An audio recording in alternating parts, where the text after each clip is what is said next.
Well, let's look at the Word. Let's talk about it for a little bit, and let's see, based on the Word, what has got to happen before it can end. They say the end of the world. I'm talking about the end of this age, okay? You know, you got all these New Age people that call themselves Christians, making predictions and doing this and doing that and all kind of stuff. But the fact of the business is, you see, not only is it the natural disasters, not only is it financial disaster, not only is it health disaster, not only is it marriages and homes and everything else breaking up, but the thing about it, what we got to understand is that think about this. We got another threat looming on the horizon of all-out nuclear war, a global nuclear war. But it ain't happened yet, you see. You know, and some people have the doomsday clock moved to 3 minutes to midnight. What I believe about 2012 is it is a time of transition. Hear me clearly. Is a time of transition into Jacob's trouble. Now that's my belief based on what I've read, okay? And you have to, I'm telling you, you got to go to Ezekiel, you got to go to Jeremiah, you've got to go to Zechariah, you've got to go to Matthew, Mark, Luke, and John. You have got to go to 1st and 2nd Thessalonians.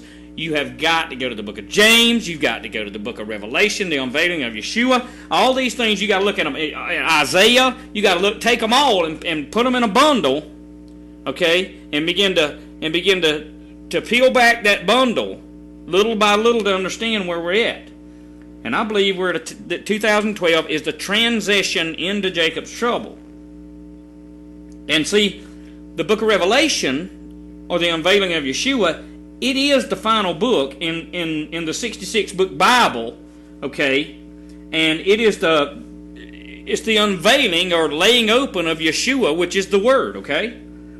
And I understand that it's filled with catastrophe and death and mourning and famine and sickness and disease and all sorts of bad news.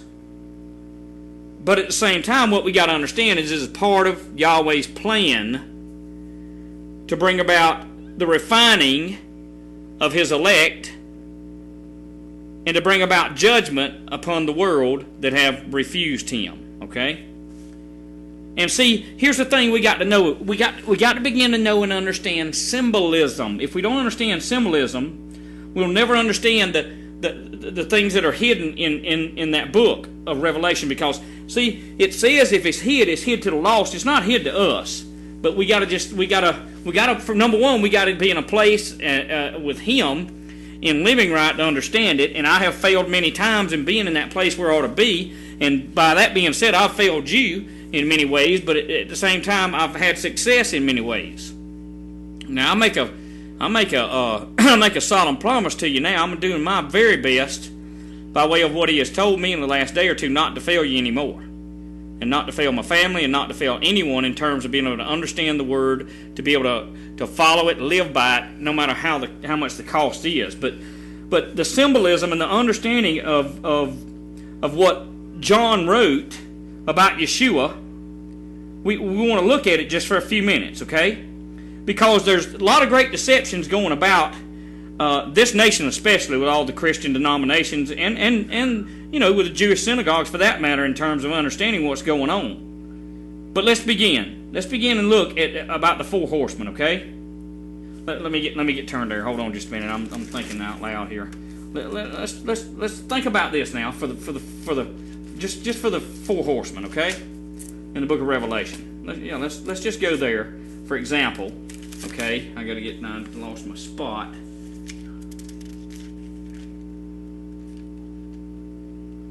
Now let's think about this for a minute. I'm going to show you something here, okay? I'm going to show you something. It's chapter 6 of Revelation. I had to get turned there. But if you think about the four horsemen, and it says, and he said in chapter 6 and verse 1, and I saw when the Lamb opened one of the seals, and I heard as it were the noise of thunder, one of the four beasts saying, "Come and see." And I saw, behold, a white horse. He that sat on it had a bow, and a crown was given unto him, and he went out forth conquering to conquer. Okay, listen to me. He had a crown, and he had a bow, okay? but there's no arrows in that crown of that bow. Some people say that this is the Messiah, okay? I don't believe for 1 minute that it is the Messiah. Here's what I'm going to tell you I believe, okay? Here's what I believe. Beyond a shadow of a doubt, I believe this. I've come to this conclusion.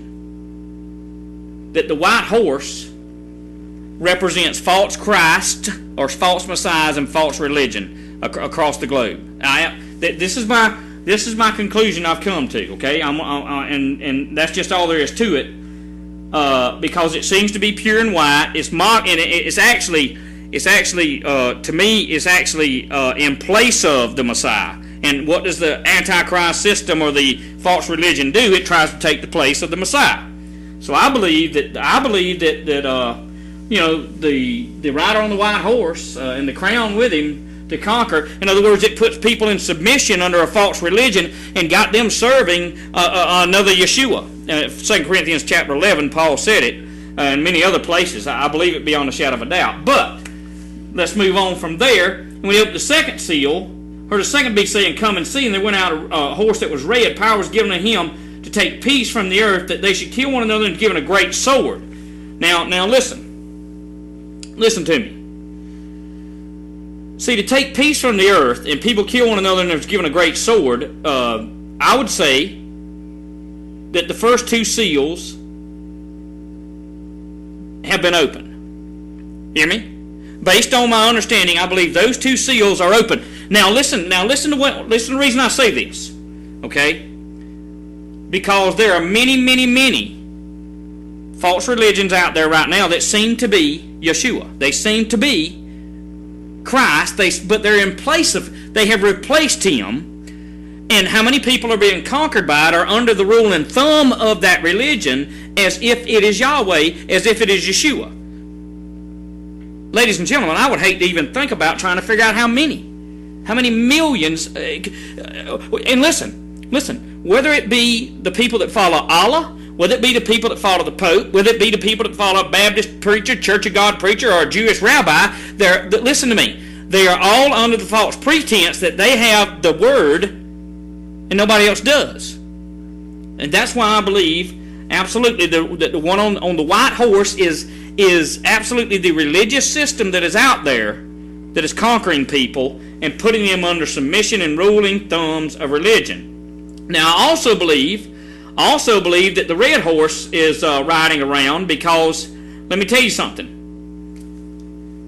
There used to be, even 50 years ago, there used to be peace. There used to be some peace going on. There is no peace today apart from the Messiah. There is no peace on this earth. There isn't. People are fussing, griping, complaining. You name it, it's happening this day and time. And I believe beyond a shadow of a doubt that the red horse is riding. Now, to the extent that red horse rides, neither one of us can say. But I believe that he's going to ride faster and faster and further. I believe beyond a shadow of a doubt he will. And he opened the third seal, and he heard the third living creature say, "Come and see, and look, behold, a black horse. He who sat on it had" what? "A pair of scales in his hand. And heard a voice in the midst of the four living creatures saying, 1 quart of wheat for denarius, 3 quarts of barley for denarius, and what? Do not touch or harm the oil and wine." Okay? You understand? Now, another translation says, "A measure of wheat for a penny, 3 measures of barley for a penny, and see that you don't hurt the oil and the wine." All right? Well, that's fine. Let me run this by you. I also believe that horse is riding. And you got to listen to me in what I'm saying here. Okay? I believe it because I understand and recognize and know what's going on in other places than your United States of America. You see, when you got people in Africa cooking mud pies and eating them and thinking they're a steak, and when you got people in third world countries, they're experiencing this right now. You understand?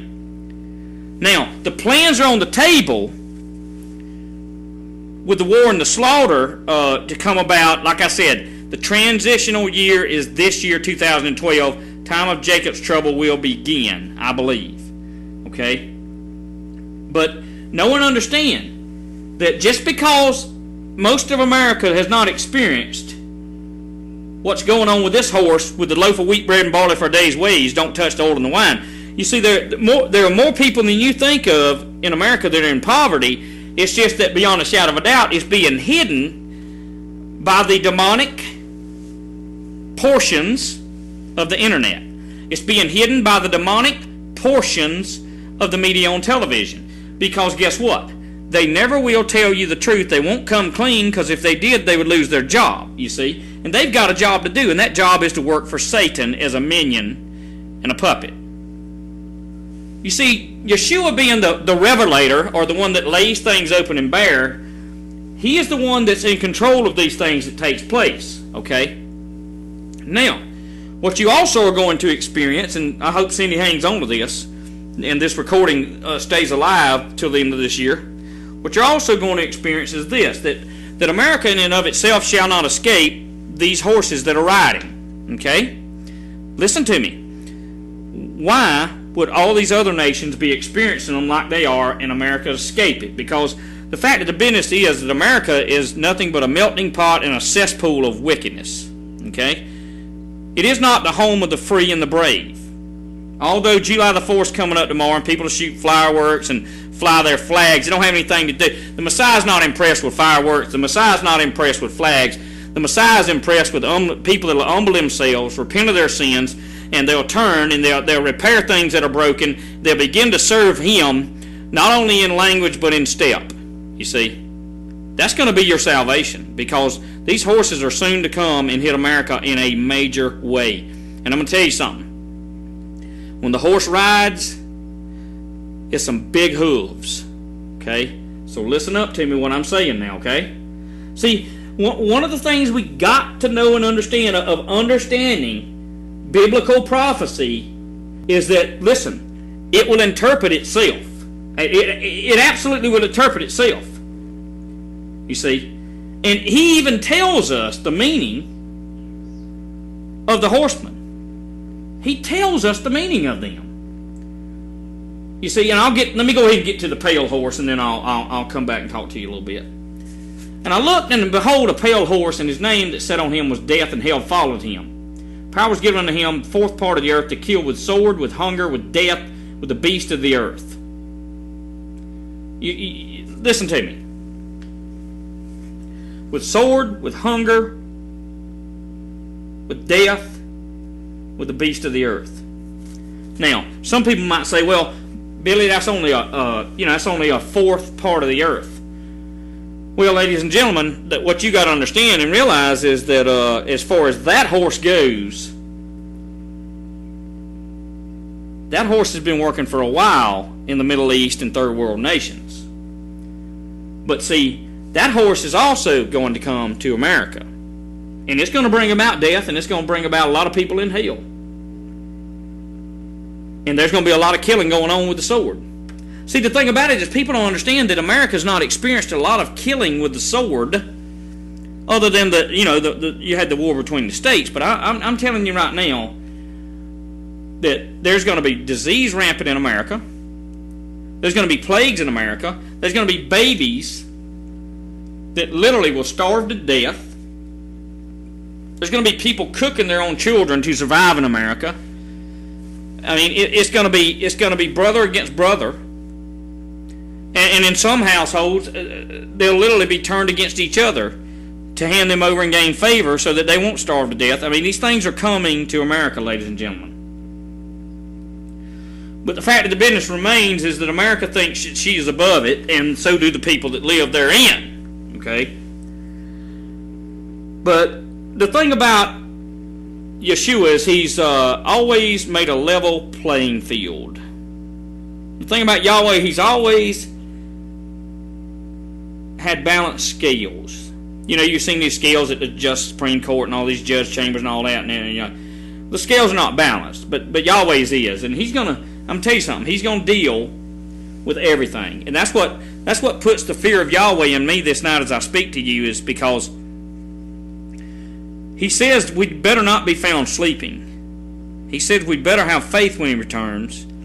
He said our lights better be burning. Okay? So with that being said, you have to think about, like I've been thinking about here,